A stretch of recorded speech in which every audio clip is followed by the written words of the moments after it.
রয়েছে এই মুহূর্তের আরো একটি গুরুত্বপূর্ণ সংবাদে। বিশালগড় কড়ইমোড়া অবস্থিত অমর্ত্য সেন স্কুলে শুক্রবার দুপুরে মৌমাছির কামড়ে আহত একাধিক স্কুল পড়ুয়া সহ অভিভাবকেরা। ঘটনাস্থলে বিশালগড় দমকল বাহিনী আহতদের উদ্ধার করে বিশালগড় মহকুমা হাসপাতালে নিয়ে আসা হয়। আপনাদের আবারও জানিয়ে রাখছে, বিশালগড় কড়ইমোড়া অবস্থিত অমর্ত্য সেন স্কুলে শুক্রবার দুপুরে মৌমাছির কামড়ে আহত একাধিক স্কুল পড়ুয়া সহ অভিভাবকেরা। ঘটনাস্থলে বিশালগড় দমকল বাহিনী আহতদের উদ্ধার করে বিশালগড় মহকুমা হাসপাতালে নিয়ে আসা হয়।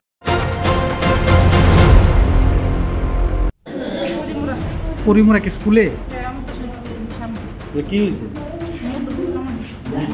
কি মানে কোনো বাসা টাসার মধ্যে লাড়া টাড়া পড়ছিল? আচ্ছা, আর যারা কামড় দিছে ওর নাম কি? কোন ক্লাসে পড়ে? আর আপনার? আমার ছেলে ক্লাস 4 পড়ে। ও মানে মোট কতজন এরকম? অনেকজন কামড় দিছে। বাকিরা কই আছে?